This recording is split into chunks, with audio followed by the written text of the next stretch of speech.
Olá pessoal, então nessa aula aqui nós vamos falar de vetores de base, e representação matricial no contexto da mecânica quântica. Basicamente é uma continuação da aula anterior, onde a gente falou de QETs, bras e operadores. A gente vai ver agora que o caso em que um determinado operador, ele é hermitiano, ele representa algo muito importante no que se refere aos seus autovalores e seus autovetores. Então, imagine que existe um operador A qualquer, certo? Esse operador A representa um determinado observável físico, pode ser spin, momento, energia, qualquer coisa, mas que ele é hermitiano. A gente já viu o operador hermitiano, ele tem a seguinte propriedade, ele, para essa relação genérica aqui, alfa, x, desculpa, esse operador A aqui, beta, A, atuando no alfa aqui, o complexo conjugado desse número aqui, ele é igual à inversão dos estados, o operador A e B. Isso só acontece quando A é igual a adaga, que é o operador, o hermitiano adjunto dele é igual a ele mesmo, porque normalmente teria um adaga aqui, se ele não fosse hermitiano, mas como ele é igual, esse aqui desaparece, tá certo? Então, para esse operador ser hermitiano, o que acontece com seus autoestados e seus autovalores, Olha como é interessante. Então, imagine que eu consiga encontrar o conjunto de autovalores de autoestados, que eu vou chamar aqui de alfa-i, com os seus autovalores alfa-i, e aqui ket alfa-i. Então, esses alfas-i's aqui, eles são os autovalores. E esses kets alfa-i, eles são os autovetores. E o que tem de especial em ele ser hermitiano? O que é o correspondente dual dessa relaçãozinha aqui de igualdade? Se eu pegar aqui o correspondente dual dessa relação de igualdade. Isso aqui vai ser um Bra, por exemplo, ket alfa, vou chamar aqui de J, mudar o índice aqui, vai virar o Bra. Esse cara vira o próprio A adaga, só que ele é hermitiano, então vai ser igual a ele mesmo. Isso aqui vai ser o A alfa-i, e aqui é alfa-i estrela.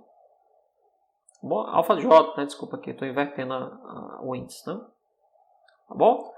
Ora, se eu pegar agora, perceba o seguinte, se eu pegar essa relação aqui e multiplicar por alfa-j à esquerda, e se eu pegar essa relação aqui e atuar com alfa-i à direita, o que a gente vai ter? Ou seja, eu pego aqui o meu A, alfa-i, me dá alfa-i, alfa-i, e aí eu multiplico por um alfa-j à esquerda, e aqui também alfa-j com Bra. Por que eu posso fazer esse produto? Ele não é ilegal, porque do lado de cá vai me dar um número, do lado de cá também vai me dar um número que é o produto interno. Aí eu pego a relação que eu tenho ali de Bra, alfa-j, a adaga, isso aqui vai ser igual a alfa-j estrela, porque em princípio, mesmo que eu encontre aqui autovalor e autovetor, esse cara aqui pode pertencer aos complexos, Então eu estou colocando aqui o estrela nele. Mas aí eu pego e multiplico, por um ket alfa-i. Então desse lado de cá também é alfa-i. Então vamos desenvolver essas duas relações aqui. O que acontece? Desse lado de cá a gente tem alfa-j alfa-i, e desse outro lado, como esse cara aqui é um número, ele sai, Então ficar alfa-i, alfa-j, alfa-i. né? Desse outro lado a gente tem o quê? Alfa J, A, adaga, né? Alfa I, e aqui a gente tem alfa J estrela, asterisco, né? Alfa J, alfa I, né? O que a gente faz aqui agora? Vamos subtrair um do outro. Como é que vai ficar? Vai ficar assim, ó, alfa J, aí eu vou agrupar agora aqui no mesmo parênteses aqui, ó, A menos A adaga, vezes o alfa I. Eu posso fazer isso sem problema nenhum, não vai mudar nada. Isso aqui vai ser igual a quê? Esses dois termos são iguais, né? Então vai ficar alfa I menos alfa J estrela. Multiplica o produto interno de alfa J, alfa I, né? Ora, como o operador A é hermitiano, isso aqui vai dar zero, porque A é igual a adaga. Bom, então a gente ganha a seguinte relação: alfa I menos alfa J estrela vezes alfa J alfa I igual a zero. Então, vamos observar bem essa relação aqui, né? Quem é alfa I e quem é alfa J? Basicamente os autovalores, né, do operador A, né? O que a gente ganha aqui, ó? Se I igual a J, né? Ou seja, mesmo alto valor, né? Mesmo alto estado ou alto vetor, né? Essa relaçãozinha aqui, ó, entre dois autovetores é maior do que zero, né? Não é um vetor nulo porque, né, você não pode ter um autovetor sendo o próprio vetor nulo, né? Seria a solução trivial. Então, esse rapaz aqui, como alfa I obrigatoriamente é maior do que zero, lembra daquela métrica positiva que eu falei, né, na aula passada, né? Obrigatoriamente alfa I menos alfa I, né, porque o I é igual ao J, estrela é igual a zero. Consequentemente, alfa I igual a alfa I estrela. Ora, o que é isso aqui? Né? Isso aqui significa que eles são reais. Os autovalores são reais. Né? E se o I for diferente de J? Né? Ou seja, diferentes autovetores ou diferentes autovalores, né? O que acontece com esse produto aqui, ó? Se esse produto aqui vai ficar assim, ó, agora que eles são reais, que eu acabei de descobrir que eles são reais, então não importa mais esse asterisco, vai ficar assim, ó. Se eles são diferentes, vai ficar alfa I menos alfa J vezes alfa I alfa J igual a zero, né? Ora, se esses caras são diferentes, né, como o I é diferente de J, diferentes autovetores produzem uma diferença aqui que é diferente de zero. Então, obrigatoriamente, esse cara aqui é zero, né? Ou seja, se alfa I forem diferentes, né, a consequência imediata é que alfa I, alfa J é igual a zero, né? Consequentemente, autovalores distintos produzem autoestados ortogonais. Olha como é legal, né? Ou seja, igual a zero aqui, né? Então, autovalores distintos produzem autoestados ortogonais. Isso é um teorema muito importante para operadores, né, hermitianos, né? Qual é o teorema importantíssimo que você não pode esquecer jamais? Eu vou escrever aqui, ó. Os autovalores de um operador hermitiano, vou dizer para vocês, né? Os autovalores de um operador hermitiano, eles são todos reais, né? E diferentes autovalores produzem autoestados ortogonais, né? Olha que interessante. Então, existe um teorema aqui muito importante, né? Que é isso que eu acabei de falar para vocês, né? Os autovalores de um operador hermitiano, né, são reais, tá certo? E autoestados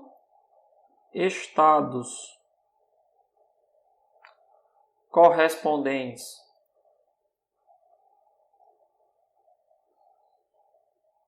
a diferentes autovalores são ortogonais entre si, né? Na linguagem de álgebra é o seguinte, ó, você tem os autovalores, né, de um determinado operador hermitiano. Então, digamos que você consiga aí organizar os autovalores, né, dessa forma. Cada um tem um valor distinto, né? Então, imagina que todos os autovalores são distintos entre si. Então, quando eles são distintos entre si, αi é diferente de αj para todo ij, né? A gente diz que esse espectro de autovalores ele não é degenerado. Não é degenerado. Isso pode acontecer com energia. Você tem um espectro não degenerado. A consequência imediata disso daí é que, né, todos os autovetores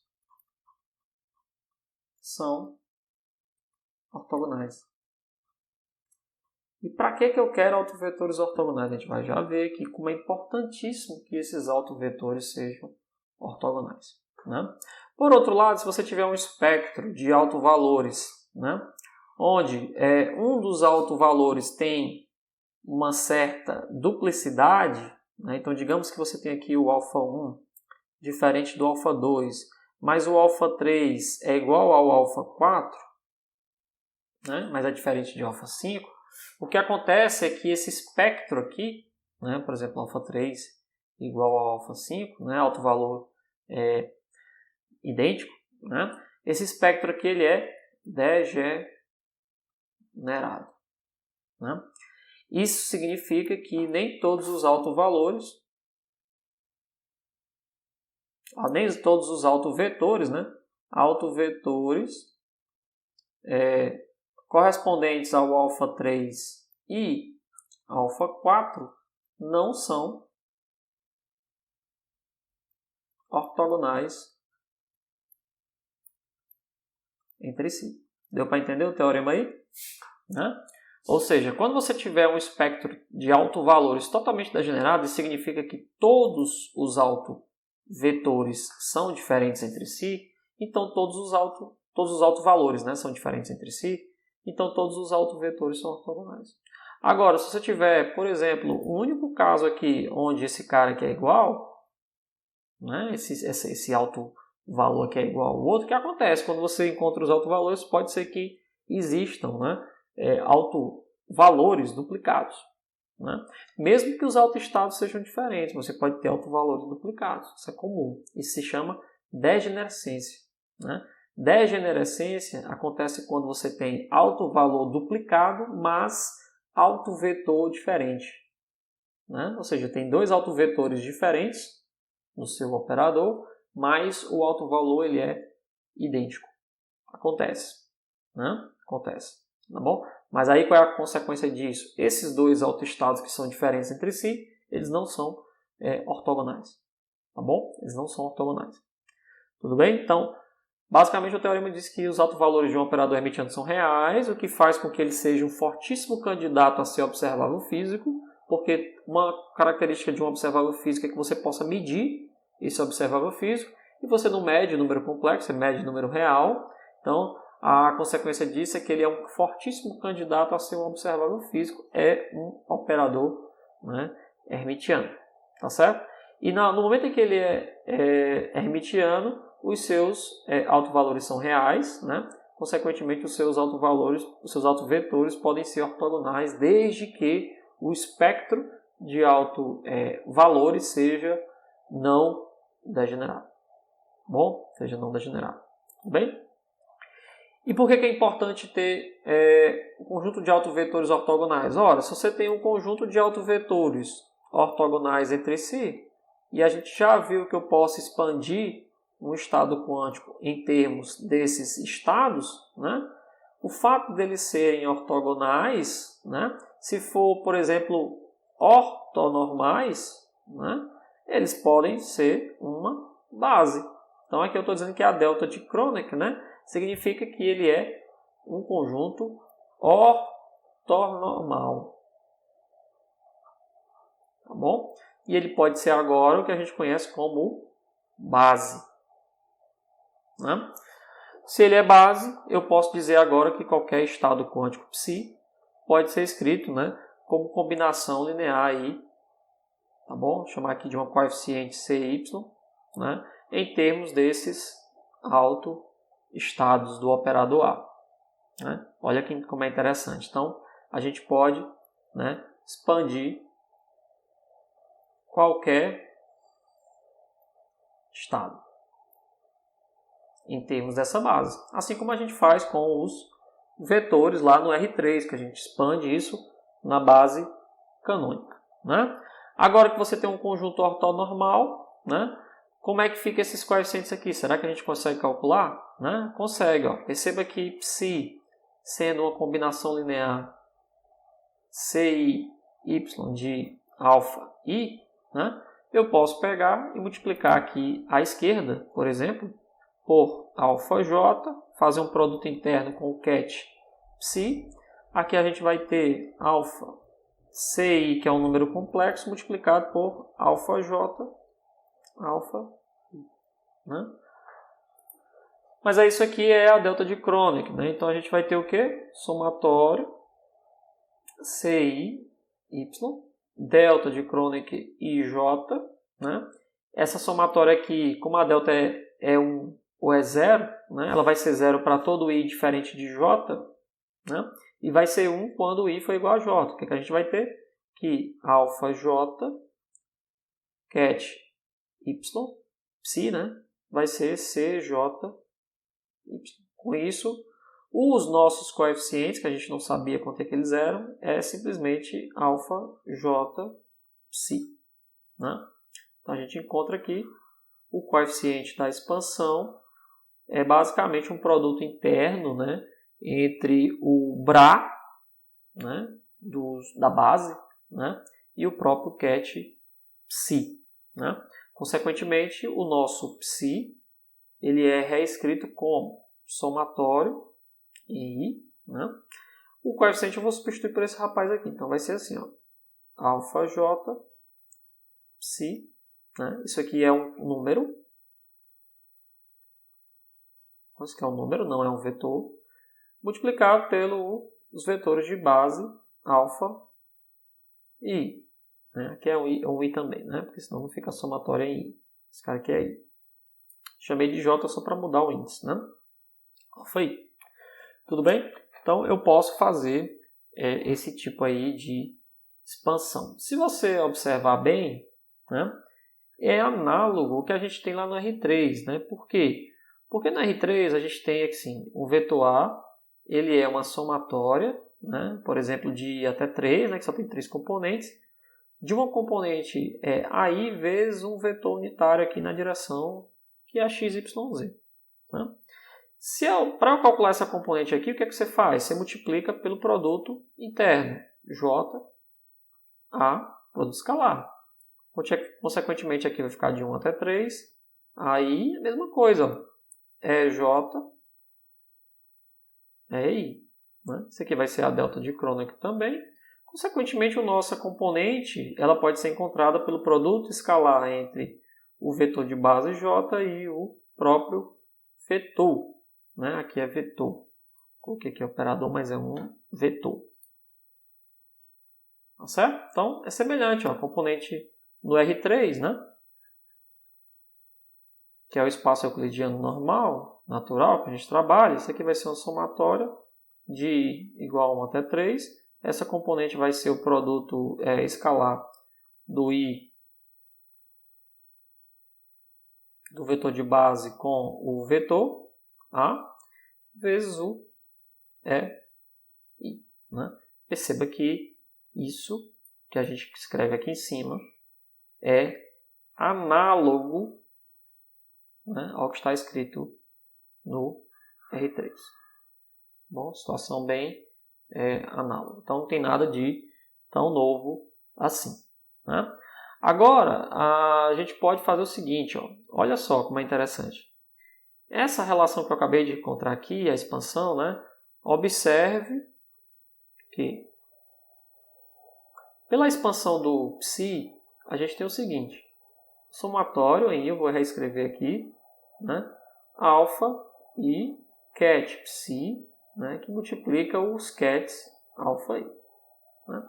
Como isso aqui é um número que multiplica um vetor, eu posso inverter, não tem problema nenhum. Então, o meu psi é igual ao somatório em I, né? De quem? Da minha base alfa I, que multiplica alfa I psi. Certo? Então, olha só como é interessante. Eu tenho aqui um ket psi e desse lado eu tenho um ket psi de novo. Né? Quando você olha dessa forma aí, você começa a suspeitar do que seria tudo isso. Se desse lado eu tenho o psi, desse outro lado eu tenho o psi, este operador aqui, essa combinação linear aqui, ela basicamente não fez nada com o psi. Né? Então, obviamente que essa combinação linear aqui ela só pode ser igual a identidade. Tá bom? Operador identidade. Por quê? Porque de um lado eu tenho psi, do outro eu tenho psi. Então, o que tem aqui dentro passa a ser 1. Né? Como é um Bra multiplicado por um ket, a gente já viu que isso aí é um operador. Então, é uma somatória de operador. Né? Então, esse aqui é o operador identidade.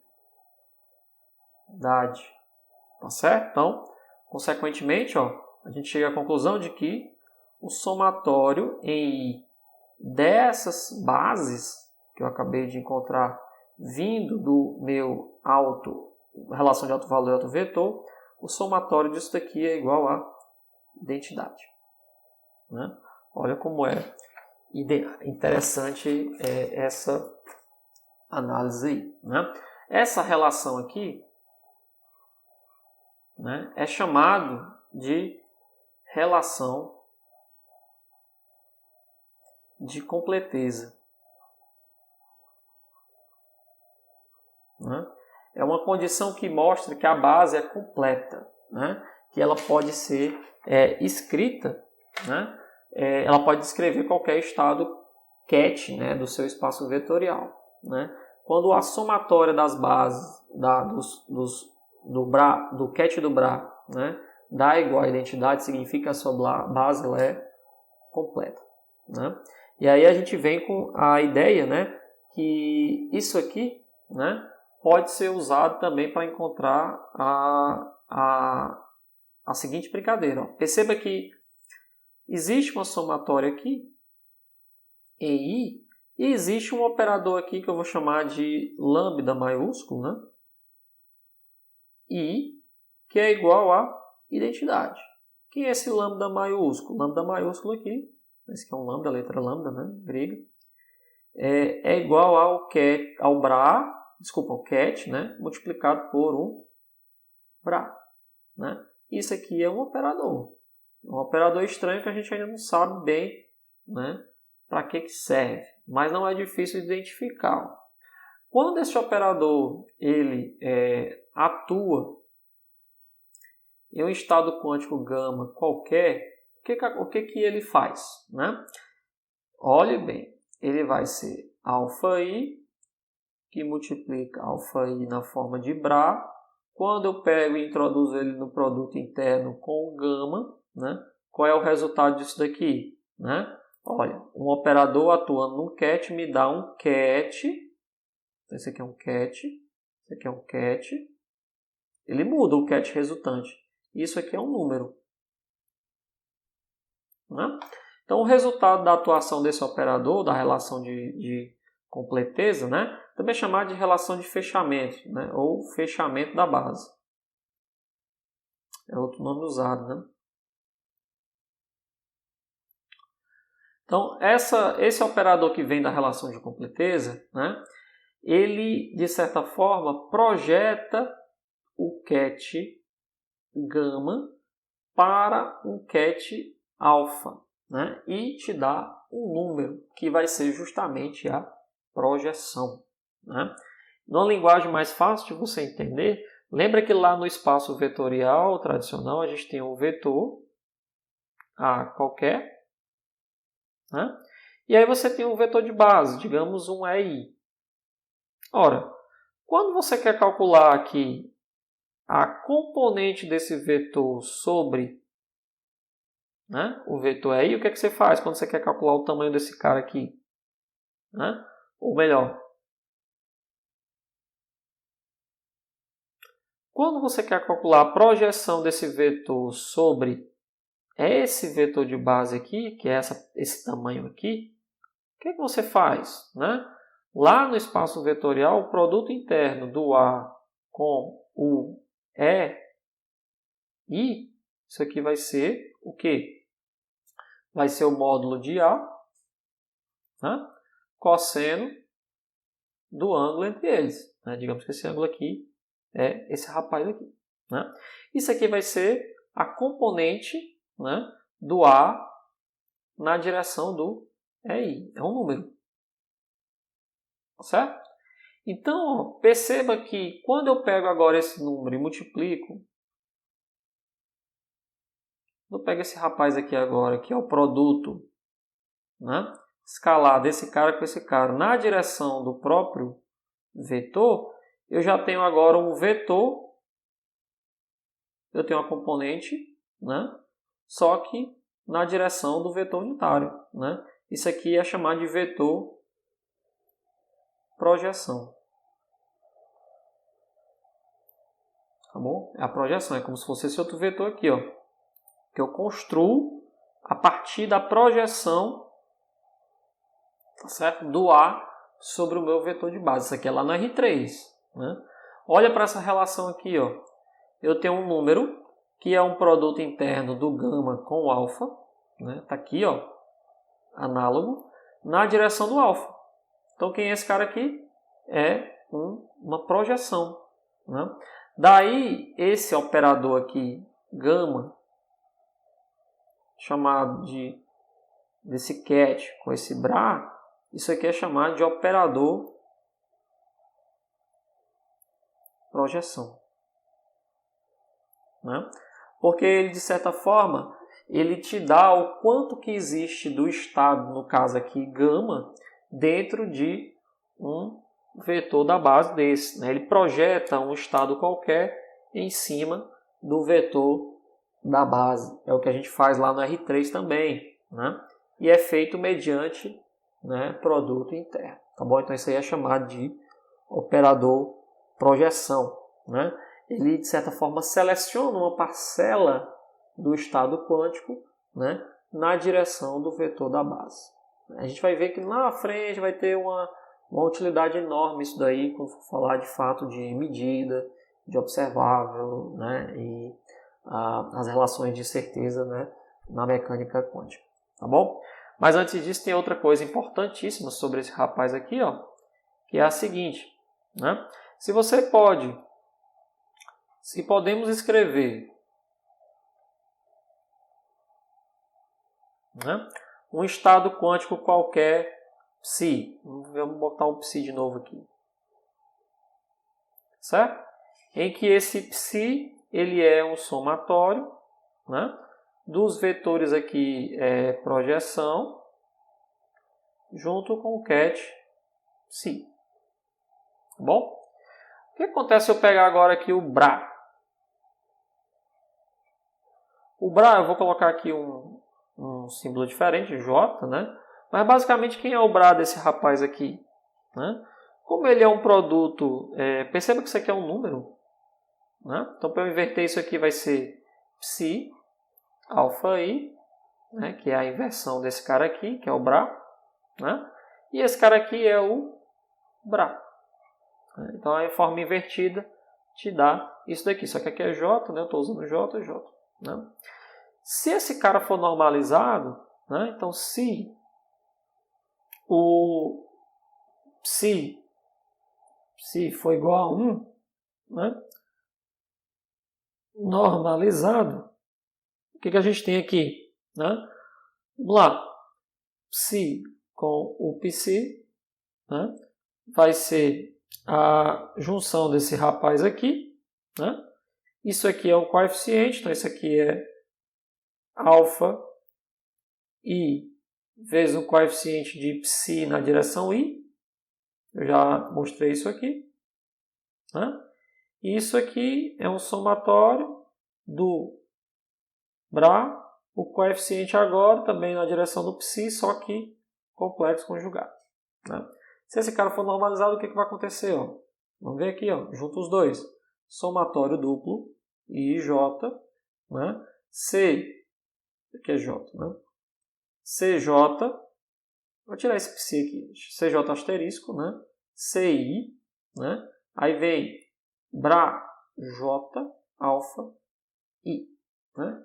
Como isso daqui é o delta de Kronecker, né? Uma dessas somatórias vai sumir e vai ficar um único somatório agora de CI ao quadrado. Isso aqui, como é normalizado, é igual a 1. Tá certo? Ou seja, a soma para cats normalizados, né? Ou seja, se esses psis forem normalizados, a soma desses coeficientes aqui ao quadrado tem que dar 1. Né? Isso nos leva a crer que essa grandeza aqui, CI ao quadrado, provavelmente tem uma ideia de probabilidade. Por quê? Né? Porque a soma dessas quantidades está me dando 100%. Então, provavelmente representa uma probabilidade sobre alguma coisa, né? Sobre o estado alfa i. Certo? Então, tem alguma coisa aí dentro desse contexto aí que a gente pode trazer, né, para a probabilidade. Tá certo? Tudo bem?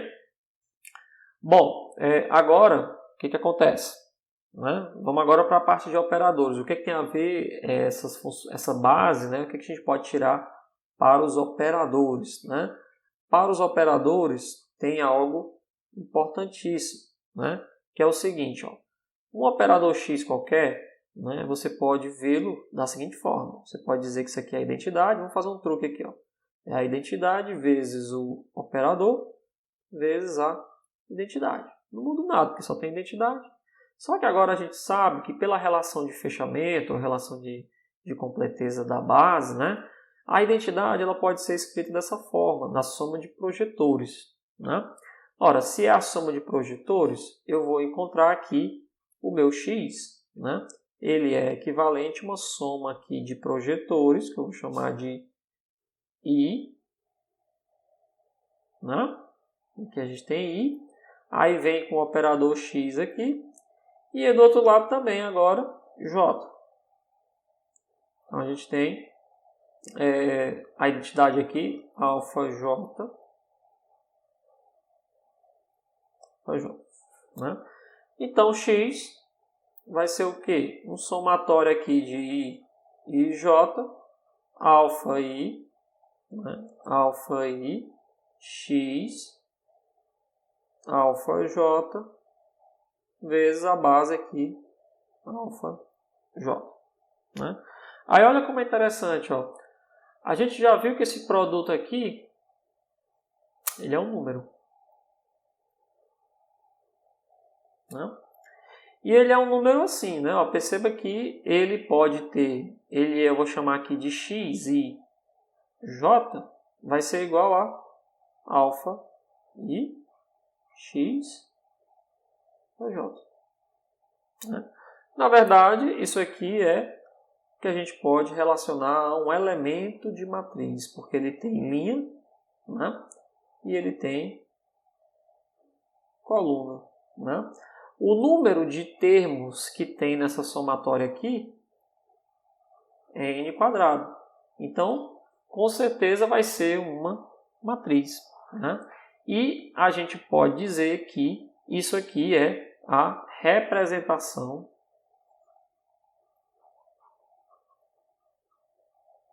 matricial de um operador. Certo? Como é que eu represento esse operador aí? Então, o nosso operador x, ele pode ser representado agora como sendo os produtos internos 1,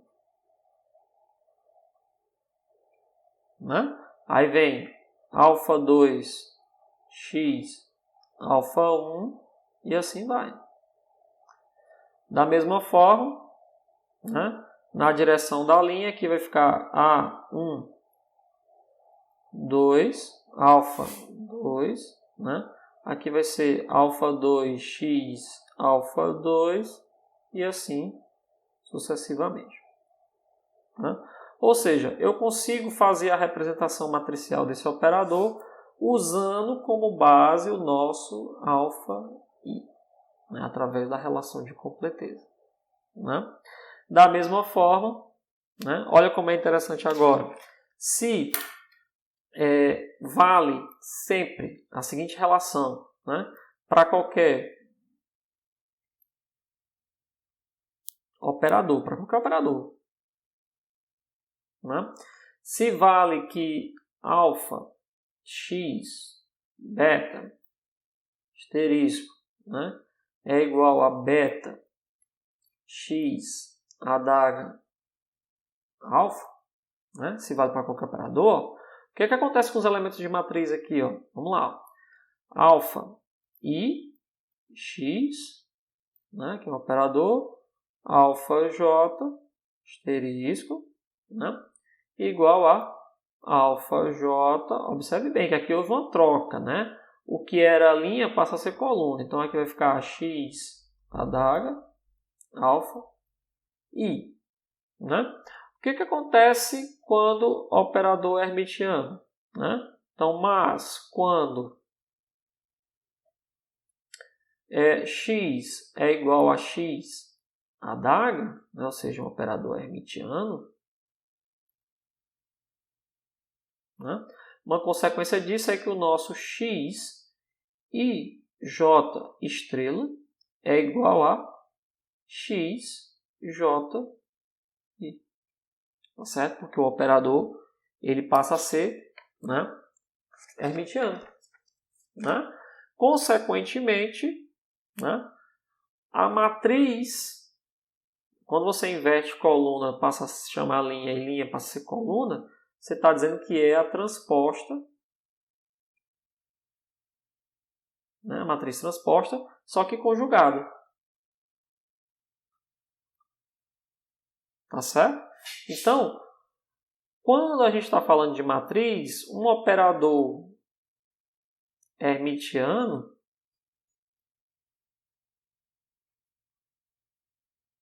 né? Um operador hermitiano,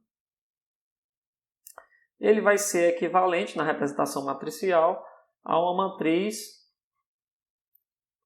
transposta conjugada, né? Que é igual a ela mesma. Igual a ela mesma. Né? Ou seja, o nosso y, por exemplo, um operador y, se você quiser representá-lo aqui com a matriz 2×2, assim, C1A, né? A estrela C2, o y hermitiano adjunto vai ser a transposta conjugada, né? Como a gente está vendo. Só que se for hermitiano, né, você tem isso daí de forma igual. Então, C1 estrela, asterisco, né? A asterisco, com o asterisco, eu estou transpondo esse cara aqui. A asterisco passa a ser A asterisco aqui, C2 asterisco, né? Mas como esses caras aqui tem que ser real, né? Para ser igual, se for hermitiano, então tem que ser real, né? E esse cara aqui também tem que ser real para ser hermitiano, né? Porque esse y adaga aqui, ó, por exemplo, ele vai ser C1 estrela, né? Aí a gente vem aqui com A adaga, C2 estrela, né? Então, isso aqui só vai ser igual a isso daqui se, né, o y for hermitiano, né? E esses caras forem reais. Tá bom? Então, isso acontece quando você tem um operador hermitiano. A matriz transposta conjugada tem que ser igual, né, a ela mesma. Tá bom? Tem que ser igual a ela mesma. Tá certo? Então, a matriz transposta conjugada passa a ser igual a ela mesma, né? Da mesma forma que a gente faz para os operadores aqui, a gente pode entender isso aqui como vetores também. Vetores, os cats, né, e os bras, eles podem ser respectivamente vetores colunas e vetores, né, linha. Por quê? Porque se você, por exemplo, pegar uma relação entre dizer que um beta, né, é a atuação de um operador Z qualquer sobre um certo alfa, um certo psi, né, para não confundir com a base, né? O que acontece se eu multiplicar isso aqui, né, por um certo alfa i?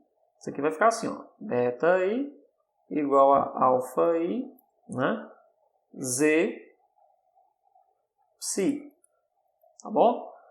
Mas se eu pegar agora e inserir aqui no meio desse z aqui a relação de completeza, o que acontece? Vai ficar assim, ó, alfa i beta igual a uma somatória, vamos lá, vamos inserir a relação de completeza aqui, em j, né?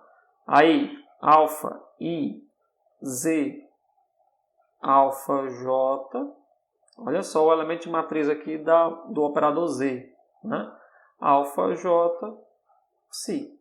Inserir aqui no meio a relação de completeza, que é igual à identidade, né? Então, isso aqui, estou inserindo basicamente a identidade. Estou dizendo que a identidade, né, é um somatório em J, né, de alfa J, alfa J. Tá bom? Quando a gente faz isso daqui, aqui a gente tem agora um elemento, né, de matriz Z, né, e J. Né?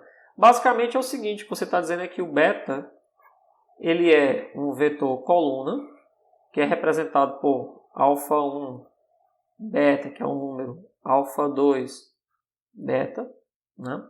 E assim vai, né? E o nosso cat psi também, né, é um alfa 1 psi, né? Aqui alfa 2 psi e assim sucessivamente, né? E obviamente o que você está concluindo aqui é que esse rapaz, quando multiplicado pela matriz Z, né, a matriz Z atuando nesse cat psi vai me dar o beta. Né? Então, esse aqui é um vetor coluna. Né? Esse aqui também é um vetor coluna. Né? E a atuação desses caras aí vai ser assim. Então, beta,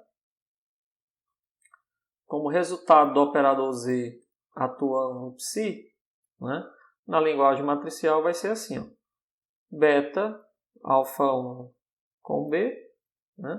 Alfa 2 com o beta, são números aqui, né? Vai ser igual a matriz Z, que é quem? Alfa 1, Z, alfa 1, alfa 2, Z, alfa 1, e assim sucessivamente. Aí a gente tem a matriz aqui 1, 2, né? Aqui o elemento de matriz 2, 2, da matriz Z, que é o operador, repete nessa direção, e aqui a gente tem a nossa matriz, é o vetor coluna, né? Que é o estado quântico psi. Ok? Então, basicamente a gente transforma todas as relações de Cats e operadores, né, como um produto de matriz. É uma abordagem interessante aí para poder se utilizar de forma mais fácil, né? Tem gente que prefere usar os Cats, mesmo na notação tradicional, mas às vezes as matrizes ajudam bastante. A matriz resolve, principalmente para situações onde o espaço de dimensão é finito, né? Por exemplo, um sistema de spin. É muito mais fácil trabalhar com matriz, porque são matrizes 2x2, né? Agora pode ter situações onde, por exemplo, no oscilador harmônico da vida, como a gente vai estudar, se você for usar a representação matricial dos operadores do oscilador harmônico, a matriz tem dimensão infinita, né? Mas em algumas situações muito específicas, por exemplo, spins, né, e alguns estados do átomo de hidrogênio, você consegue representar os operadores e os estados quânticos como matrizes finitas, né? No máximo aí 3x3. Né? No caso do átomo de hidrogênio você pode chegar bem mais, mas digamos que fica ali restrito a 2x2, 3x3. Né? Para facilitar um pouco as contas. Né? E não ficar escrevendo aquele monte de braquete como linguagem algébrica mesmo. Você pode usar as matrizes. Né? Inclusive existem representações famosas aí dos spins, são chamadas matrizes de Pauli. Né? As matrizes de Pauli são a representação matricial dos operadores SX, SY e SZ. Né? Mais na frente a gente vai falar, tá certo, de isso daí. Né?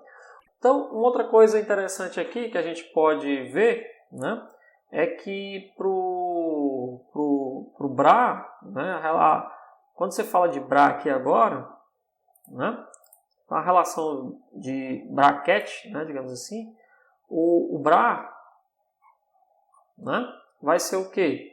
Vai ser o ket psi z H.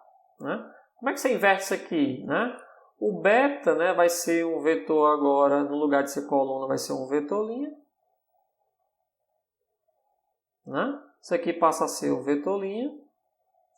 E por definição, mesmo que esse cara aqui não seja hermitiano, mas vai ser a matriz, né, transposta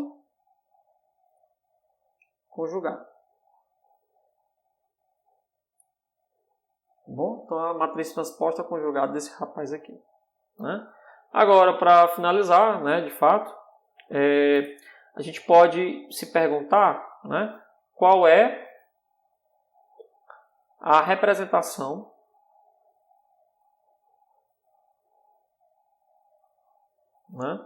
matricial, ou se é que existe uma representação matricial do próprio operador gerador da base. Bem, ó, olha só, gerador da base. Por que eu estou perguntando isso daqui? Né? Porque a gente já viu que quem gera a base é o nosso operador A. Ele tem essa relação aqui de alto valor e alto vetor. Né? Qual é a representação matricial dele? Né? O elemento de matriz, por exemplo, A e J, como a gente já viu, é o produto interno entre o AI, o A e o AJ. Né? Só que quando o operador ele já tem os seus autovalores, ele atua na própria base, ó, isso aqui vai me dar o quê? A própria relação de alto valor e alto vetor. Então o alto valor sai daqui, ó, vai ficar assim, alfa J, alfa e alfa J. É uma relação de alto valor e alto vetor. Ou seja, é alfa J, delta de Kronecker e J. Né? Olha só, a componente A e J é alfa J, delta de J. Delta de J. O que é isso aqui? Isso aqui significa que se I for igual a J, A, I que são os elementos da diagonal, é igual ao próprio alto valor. Né? Se o I for diferente de J, as componentes fora da diagonal são todas zero. Né? Então, isso aqui a gente diz que a representação matricial de um operador da sua própria base, né, é uma representação diagonal. A gente tem os autovalores aqui na diagonal principal. Tá certo? Então, os autovalores aqui eles ficam na diagonal, né, principal, e o resto é tudo zero. 0, 0, 0, 0. Né? Então, a diagonal principal ela comporta, né, os autovalores. Né? Então, a diagonal principal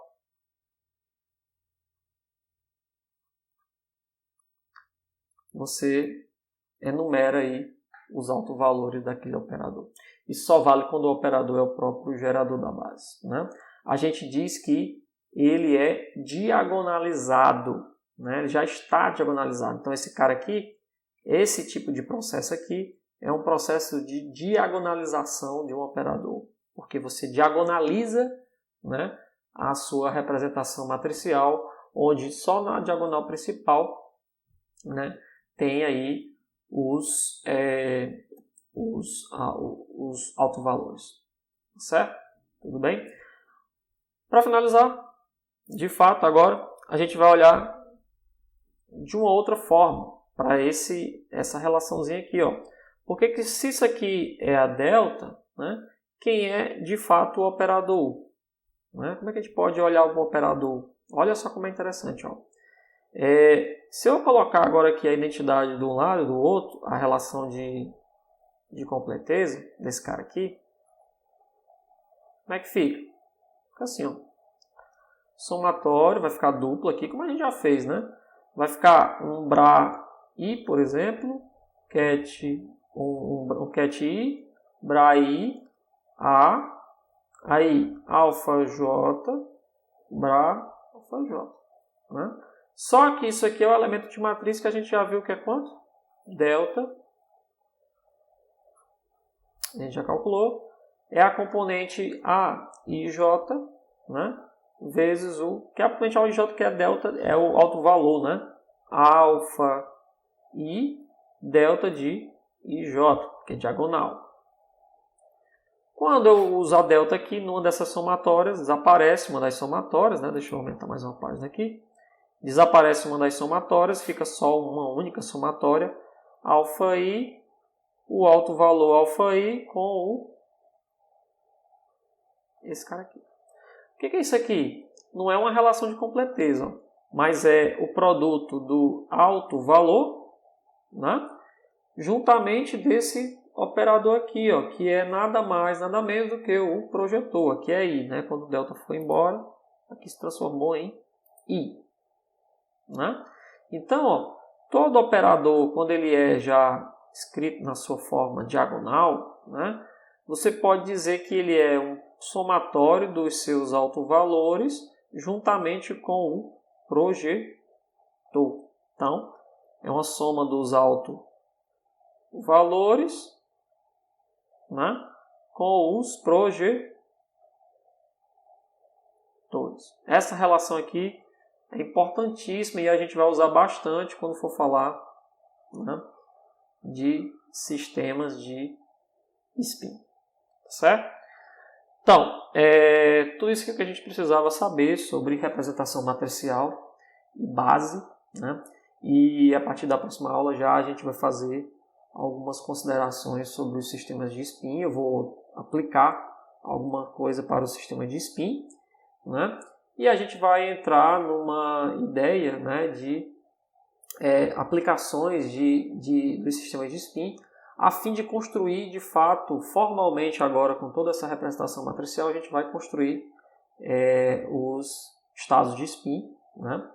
E vai começar a investigar, né, posteriormente, operadores de posição, operador de momento e toda a ideia da função de Ohm, né? Mas aí agora a gente vai realmente sair um pouco da formalidade e ir para o que de fato significa todos esse aparato aí algébrico para o contexto de mecânica quântica propriamente dito, né? Então, até a próxima aula.